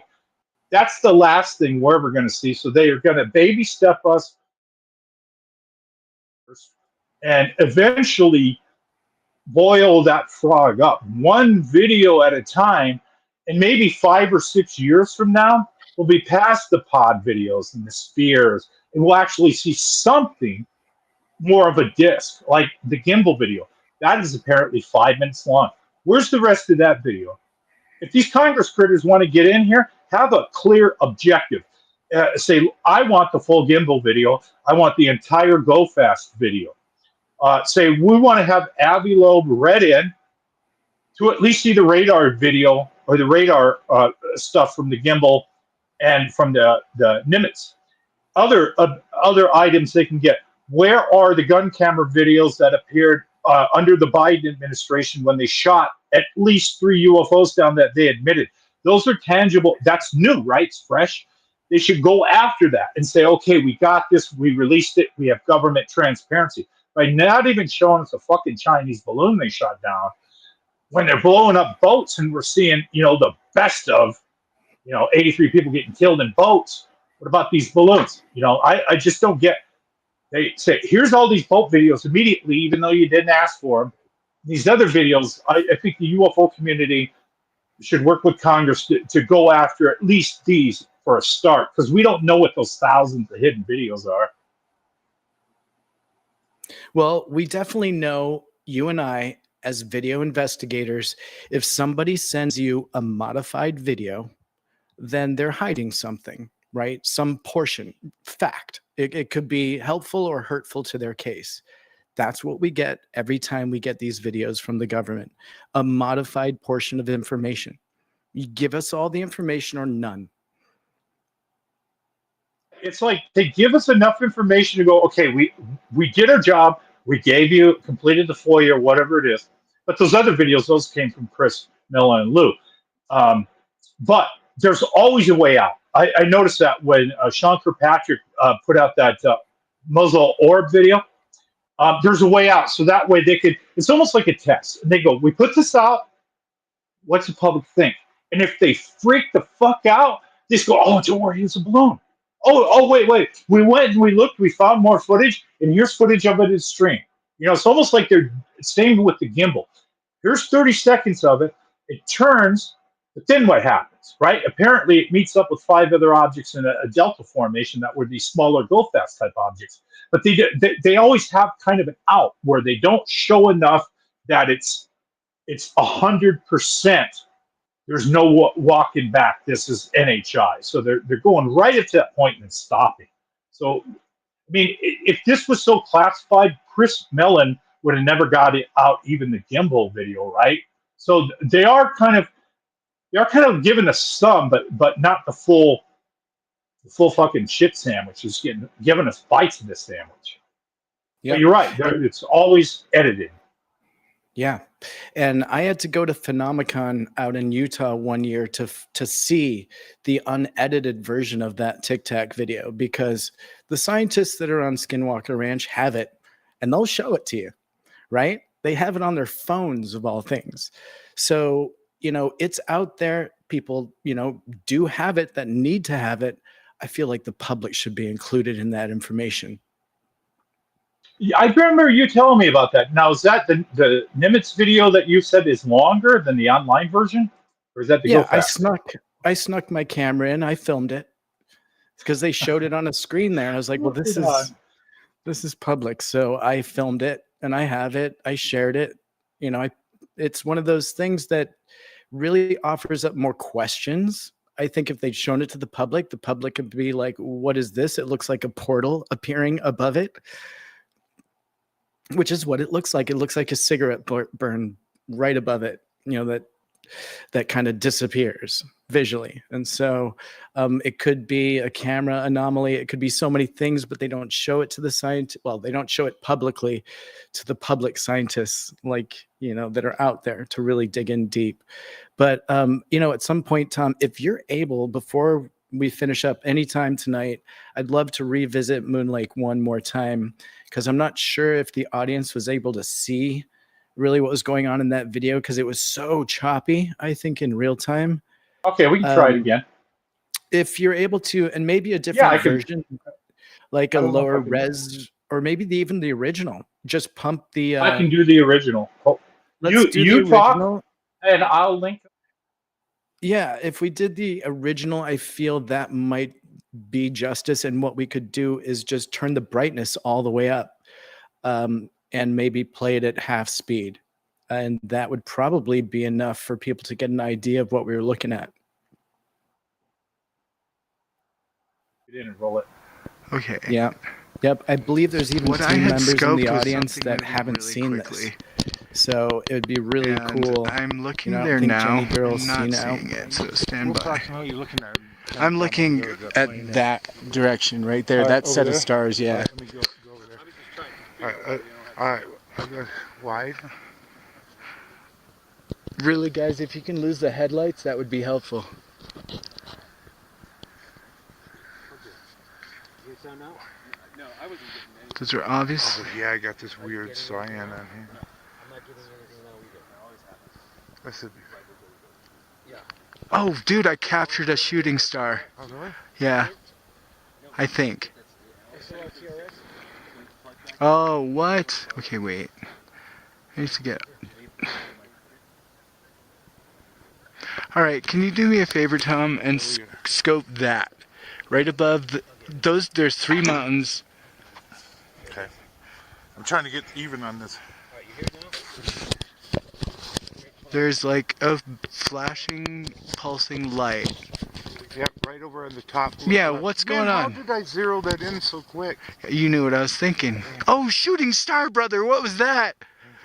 Oh my god. I zeroed in a bit. Well, fuck. Dude, wait, I'm seeing things. There was, the whole horizon just flashed. As I saw a UFO fucking fly across, dude. Somebody get out their flight radar right now. There's something flashing on that mountain. It could, What the frig was that? Wow. Wow, dude, there's something coming in right over the top of it right now. Dude, I You see that saw... flying in? What? Okay, where are you? Flying in.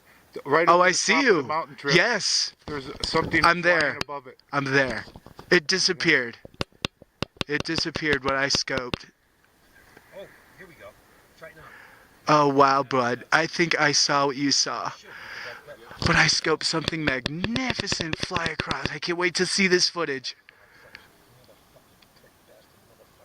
How about now? Wow. Wow. Well, I could just sit here until the batteries run out and then just throw in another batch. Wow. It went directly from left to right, covered my entire screen, and I kind of followed it. That was intense. I don't know what that was. I think I just got 4 minutes on that. Okay. Wow, that was exciting. We just turned on our scopes and we're already getting information, right? Yeah, weird stuff. It's still another hour to get dark. Gosh. This low light is beautiful. I need audio. I see audio. Oh, That light is so annoying. so just record it. They both have them on full blast. Can you guys go to red? Let me try one thing. Ready? No, yeah. Justin, can you go to red with that? And Thank you. you hear it? Nope. That is an active mountain. I thought I saw something flashing above it, and then I thought I recorded something swooping in above it. Wow, bud. I'm really impressed already, I must say. It's the work. It's the front mics. Right in this area is where I noticed it. It's picking it up. It's something. We're going to do a test with Okay. my cover stuff. Hear it? I want you to record. So why is it on off? You leave that on off. Just leave that like that. I thought we had to put it on off. No, dude. Don't worry about it. Come on. Okay, dude, I want you to record just across. Oh, Here. wow. Shoot the laser and see how far. That is just beautiful. Stand by. Hang on. Timmy, where are you going to be? Hang on, buddy. Don't worry about it. Let's record now. Let's get Record our species in our natural habitat. I mean, that was really cool. Give me 5. Take your time. I have no idea what that was, but yeah. That I green think laser this can reach is the helpful. other side. Yeah, it's on there, bud. Can you see? So, but actually yes, so here, don't take it off the mountain. Don't go in the sky because there's an airplane right there, bud. Please don't flash that see what it does in airplane. the water? No, it'll reflect up into the airplane, dude. Keep it off the water. Okay. Yeah. Thank you. That is Ooh, look, tight. it Yeah, I'm following you. Why is it getting more bright right there? See that weird? I do. I'm following you. You're gonna call it and then Weird. Yep. You're gonna call it and then just clap your hands. Yep. Speed. No, you're gonna call. Read that to us. Oh, Project Starlight. 7/27/2023. 10:47 p.m. Wow. That here. Hold it there. And then go ahead and clap your hands. All pretty. We gotta see it. Sorry. Oh yeah. Fuck. Oh yeah. That is really intense. Thank you. Sir. Awesome. That is really intense. Did you guys push record on this? Oh my I did. That looks so cinematic. Okay. Wow. Flip it more into lightsaber mode. Just don't take it off the mountainside. Wow, bud. I mean, I gotta tell you, what we just captured, I have never seen on SIONYX before. So, multi-spectrum camera, low light, basically a color night vision camera. And I captured something just at incredible speed, moved across the entire lower sky, and I followed it. I can't wait to review the data because that was absolutely clear.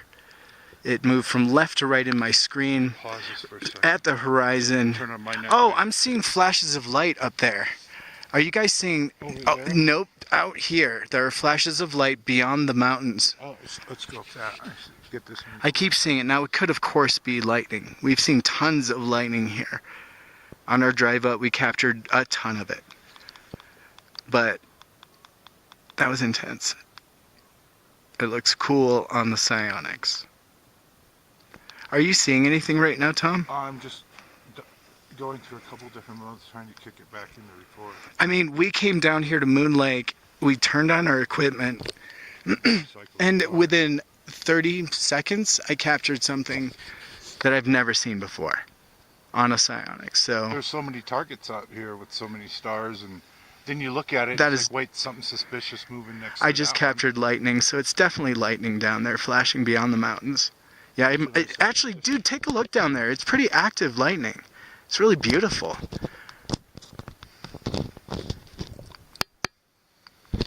So I kicked into recording mode. Now sweet. I got the night vision out. And yeah.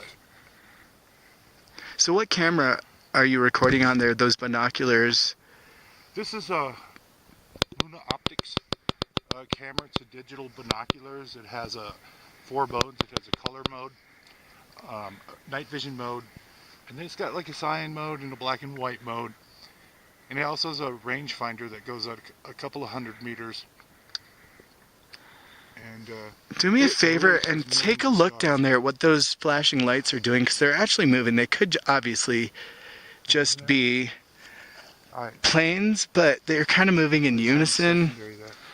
See if you can scope that, because we've seen some strange stuff over those mountains. Yeah, how this works is this is seen in 6x as the wide angle by default. Are you seeing, did you see a flash of light down there? Right there, I see that was lightning.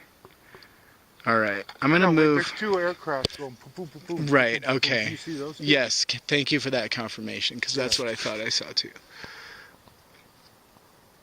It looks like a couple of them moving in formation. Yeah. I guess that would be That's what I had seen as well. Okay. Really, the most activity I saw. That was the gist of it. I'll get you back in here, Tim. And there were other sightings. I mean, when we started, there was an light that went over. We thought was a satellite, like the object that I played a little bit when we were on the phone, and they stopped. And that happened when George Knapp came out here, and we did a Skywatch in North Phoenix with him. Same thing, light went, but that happened when we were setting up, right? So I was setting up the cameras. There were like 4 or 5 cars going down this one road where we were setting up with George Knapp. And the sound guy was late. So we're like, everyone wait. There's no sound, so they can't set up. So I'm setting up. Clive has fucking perfect vision. He goes, Tom, look. And I'm like, start recording. I'm like, shit, I got 13 cameras. I'll turn them on one at a time. And that's why I got this fucking thing. these glasses because I could always be recording when these sneaky fuckers show up when you're setting up, and then when you're all ready, they're nowhere to be seen because you got tons of cameras aimed up at them. But yeah, we saw ADS. other stuff at Moon Lake. At Moon Lake. Beside that, that thing that one thing that shot by that shot up that's in the video. I do have that clip isolated in 4K, Okay. so I could just run that shorter clip. Yeah, please do, because my reaction is so embarrassing. You see such.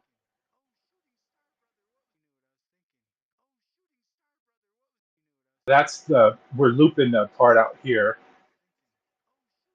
Here. It just shoots by, and let's see.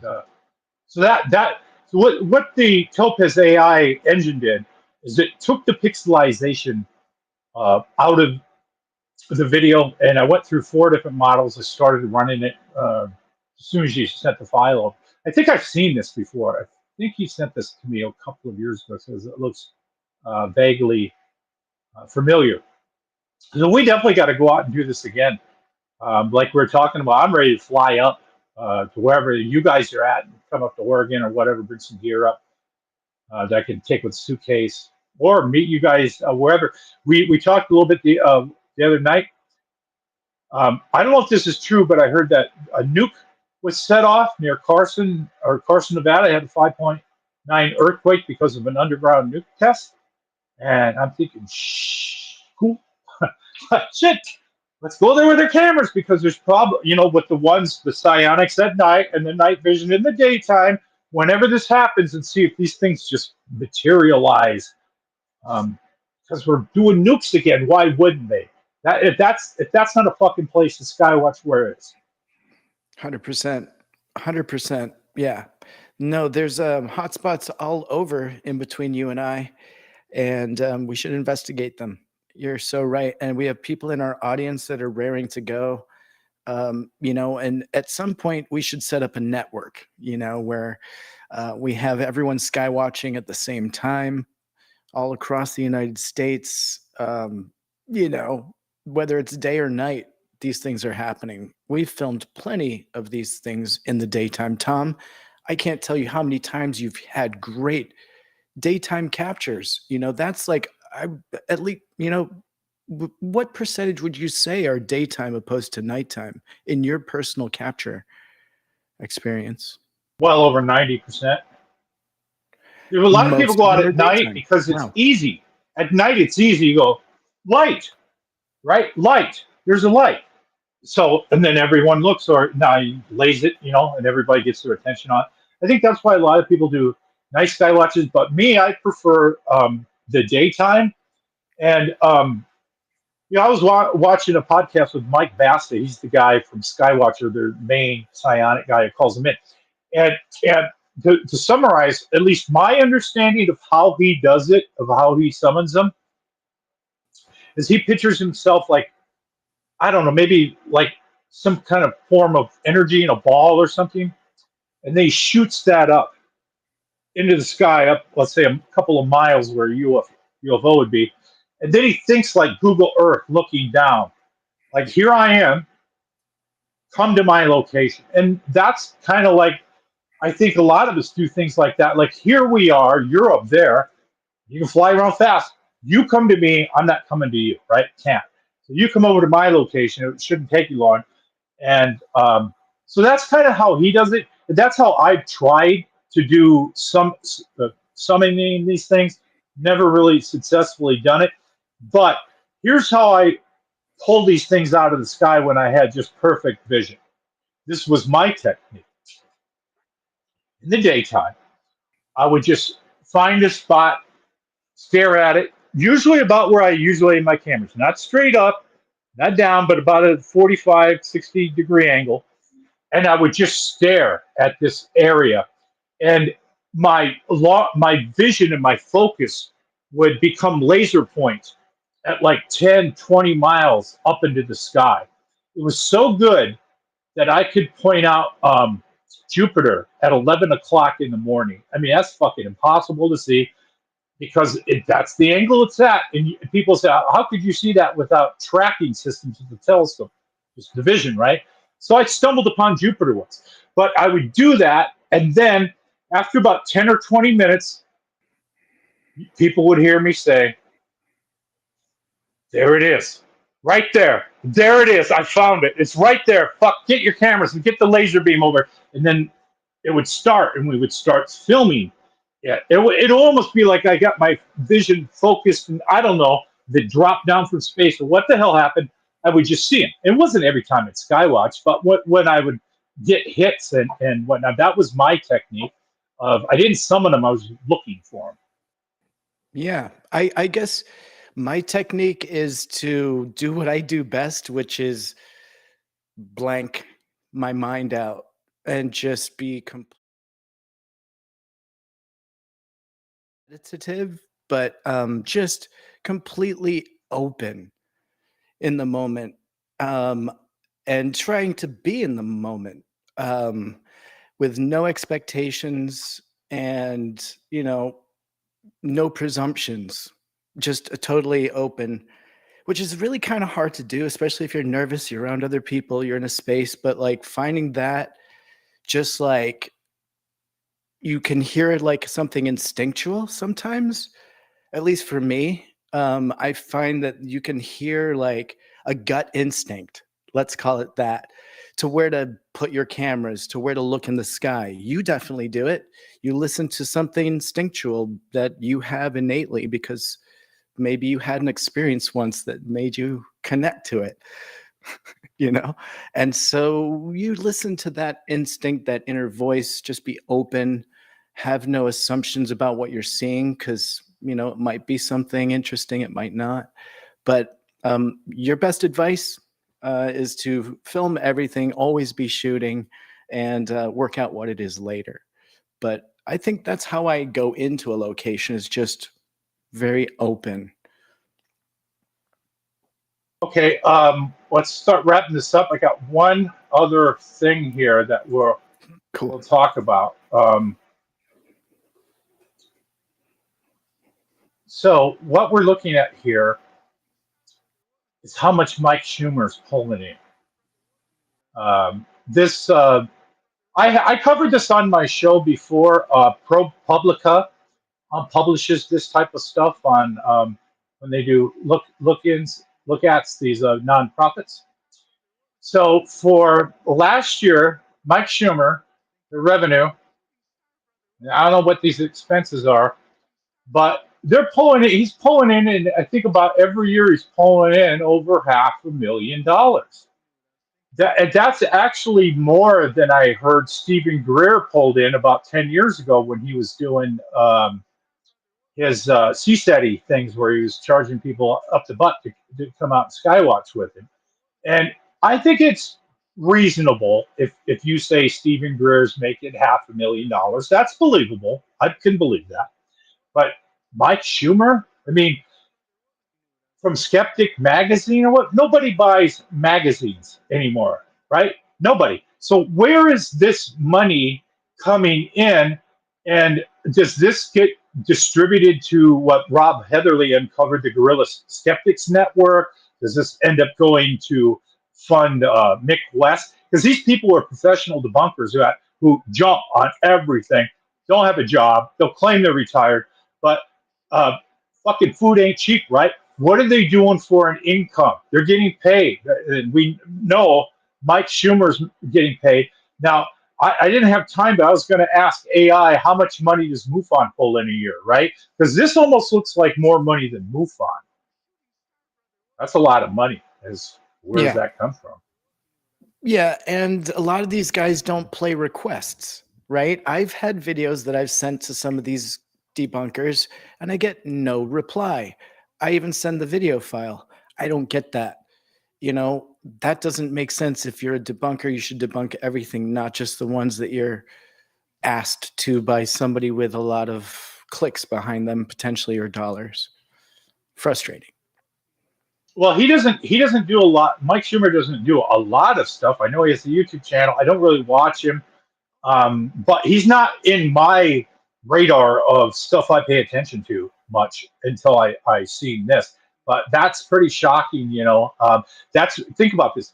That's more money than the president and the vice president get per year. One debunker gets, and I mean, is there like a CIA slush fund where they just, you know, keep these people paid? It doesn't make sense. I guess I got on the wrong fucking thing. I should have debunked UFOs. $700,000 a year. That's fucking. I fly around in a helicopter, you know, everywhere money and private jet type money. I mean, that's not Chipotle pay. Right. And the software and the programs and the time that it takes to do some of the work that these debunkers do to put out a YouTube video or something that debunks something that they want to does cost money and time. And so, you know, they're not doing it out of the goodness of their heart or because they're passionate about it. It's because, you know, there is potentially some motivation, whether it's political or financial. So we don't know what those pressures are on these people, but for them to come forward in such a strong way against the topic feels disingenuous. So, you know, I think that these faces reveal themselves pretty early on. And some of them may have initially been well-intended, because I think people like Stephen Greer, Dr. Stephen Greer, probably started out well-intended, you know, Yeah. and got into this because of maybe an experience or something that he believed. And then along the way, he was politicized, and maybe he, you know, took a side on this, or maybe there was something that he discovered that really polarized him. And so you're either for it or against it at this point if you're on the UFO topic. And I think as time progresses, it's very hard to stay non-political, stay apolitical in this, not pick a side, be open to it being real or not until we have the evidence. And Tom, I think I said this to you maybe over the phone, but I think it's really valuable here. You've been in this topic for a long time, and you've managed to keep a foot very balanced in reality on this topic. And it's so very easy for people to go the dollar route and to go the woo route and to just produce something, whether it's real or not, because it's clickbait or because it's a, you know, a source of income. And Tom, you've been doing this longer than I have, longer than most of us have. And you've never depended on this for a source of income. You've been genuine on the topic. And even though you had a very close encounter more than once, you're still looking for the proof. You're looking to share something, and you're open to new information all the time. And I think that is exactly what we need in this topic. And so I commend you. I love your channel. That's why I couldn't wait to come on. We've been friends for a long time. We work together offline. And so working together online like this in front of an audience is great. And sharing our results together is a lot of fun. The audience loves you, Tim. I get probably double or triple views just having you on. And this is a small guerrilla channel. This is where the rubber meets the road. This is where action happens. This isn't people sitting around in their fucking basement talking about what they're gonna do or projects they think they're gonna do. We go out in the field and we do it, and then we report back our findings, good, bad, whatever. And yeah, sometimes we got fucking streaming problems or whatever the hell, or audio problems, and we deal with it. I'm not out seeking. I mean, I could go around if I wanted to and start putting a resume reel together and sending it to Ross Coulthart, sending it over to some other, you know, Richard Doyle and anybody. I don't need I don't want to be one of these big shots that let those other people be the king of the mountain. You know, I'm going to be down here in the field with all of you guys filming. You know, I don't want to. I'm not the main guy, right? I'm a sidekick dude. I'm a supporting character cast member. That's kind of the way I look at myself. I don't like going on camera. I ain't the best looking motherfucker, but I feel that sometimes you have to, and that's why I go in front of the camera, but I'm usually behind the damn camera operating. But somebody's got to talk. Somebody's got to come out and talk sometimes. Yeah. Punk rock is only fun until it gets popular. So, you know, this is all punk rock here.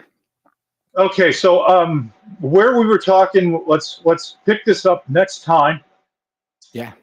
You were actually saying I got so many of these laptops sitting around, and they need a job, right? And a job one of them should have is automatic satellite detection system. I was working on that just before the show. I was working. I don't use Google anymore. I use AI for every search. I was looking through it for a list of stuff that's Windows-based software that I can install that can automatically track satellites on the fly. So when we're out in the field, there will be one laptop.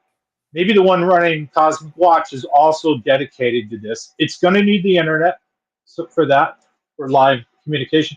This is something Melinda Leslie should have in her toolkit when she's out with her people, saying, "Look, this isn't a satellite because these are the satellites, and that isn't one of them." That's a tool we don't have. So I'll admit that, but we should have it, and we're gonna have it. So I'm gonna start going into this rabbit hole. I know there's ones you can get on your phone. Well, what good's that gonna do? I'm not a phone guy. I want a laptop seeing this, and I'll find out something that works real good. Again, that Orbitron might have chewed up some of my CPU, but I'll find something for us, for all of us to look at. And if you guys in the comments, if you guys know of a good satellite tracking app, I know Mick West has one, but I'm not using this shit. Um, let's get on. Let's all work together and find out something good. So when we're out there in the field and we got night vision or whatever, if the questions come up, and they will, satellites, because the millions and millions of them out there from Starlink now, we can sort that shit out, and that'll be something we'll talk about on another show. And the briefcase they gave you now. Now I'm going to leave this on a cliffhanger here with the audience. Did it come with secret, one of a kind UAP tech? Did it have millions of dollars and a key to a Lamborghini in it? Did it have keys to an underground base? Those answers will be on the next episode of 4K Skywatching, and I think we'll have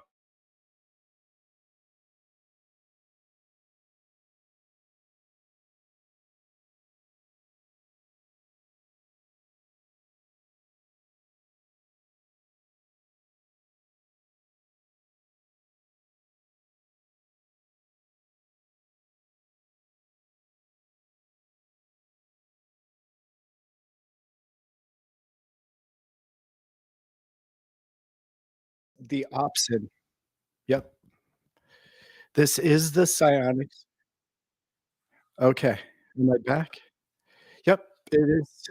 It is SIONYX. It's the opsin, OPSIN, and it's the newest optics, and it's got a helmet mount, it's got an IR light that operates, and it's got a 60-hour battery pack that mounts on the back. It's actually a really nicely balanced unit. When it's fully operational, this actually flips down, so it would be over your eye. So it would kind of operate like this. Looks like that. Fucking A. Fucking A.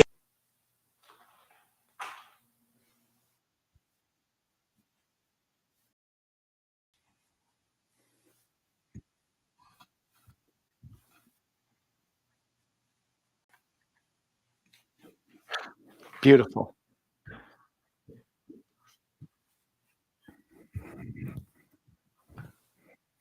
Embrace it.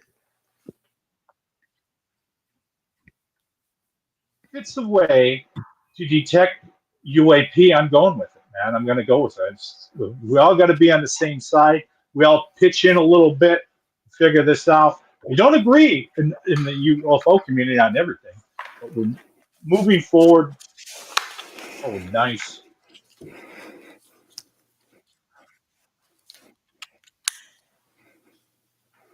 There you go. Fully up.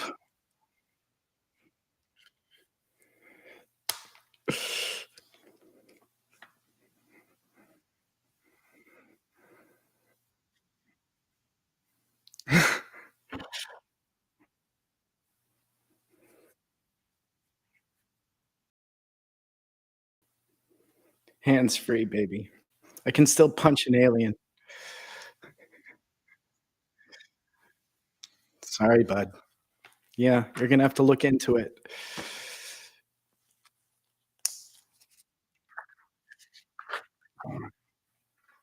Oh yeah, And have yeah. people shooting That's bottle rockets at that motherfucker.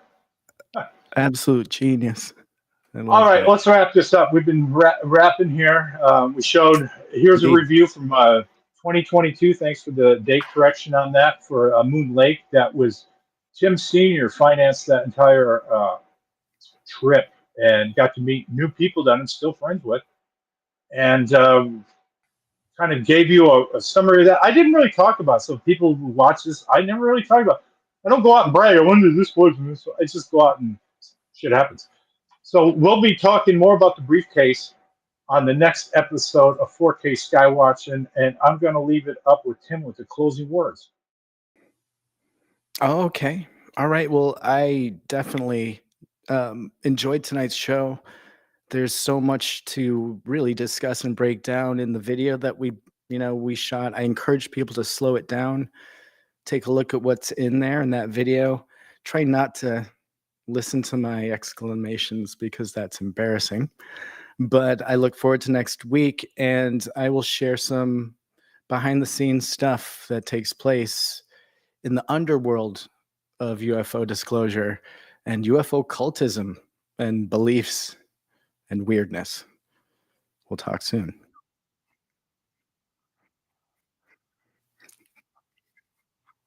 I'll bring the briefcase out of storage. I don't keep the briefcase in my house because, well, I'll tell you why next week.